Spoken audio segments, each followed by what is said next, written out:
10:10 Bible Study. Jump into the Word with us. Hey guys, happy Friday. Pastor Kevin here. Hey, we are in Proverbs chapter 21. If you haven't read this chapter yet, there's some amazing things in there. And I hope you've been kind of reading along with us because Proverbs is filled with just little bits of wisdom for you and I to get out of this. And you know, today I want to talk about some funny stuff that Solomon says in the book of Proverbs. And so I'm gonna look at a few verses with you guys, and we're gonna talk about them for just a minute. And here's what it says. It says in Proverbs chapter 21, we're gonna start in verse 9.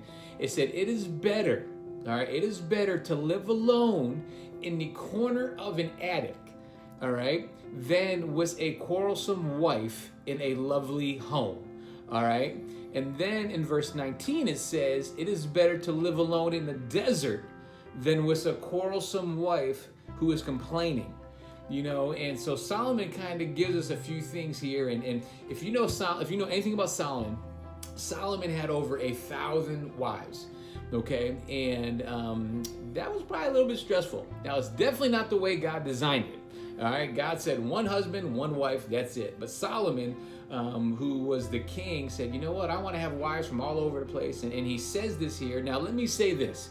All right, he is not bashing wives. All right, he is not picking on wives or ladies in general.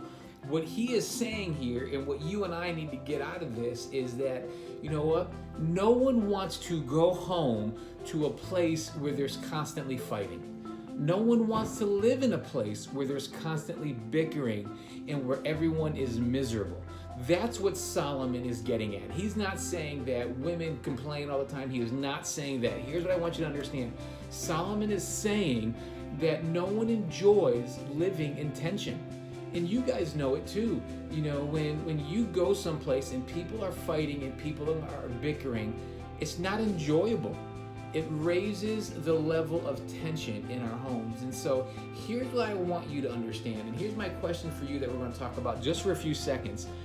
How much tension do you bring to your home? You know, do you add peace to your home, or do you make it miserable for others in your home? Do you constantly bicker with your parents? Do you constantly bicker and argue with your siblings and complain and whine and fight? You know, and I'm just going to be blunt. Do you make it miserable? Now, it's easy for us to say everyone else does. Everyone else makes me miserable. Everyone else is the problem.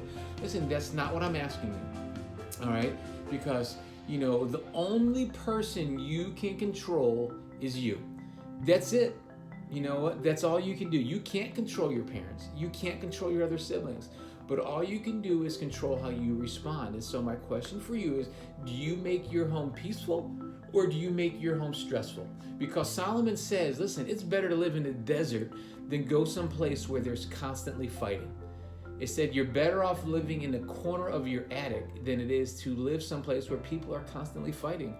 So what do you do when it comes to that? And so I'd really encourage you, you know what? And here's what you need to do when the tensions rise. Take a step back. Ask yourself, am I causing stress to the problem, or am I relieving stress?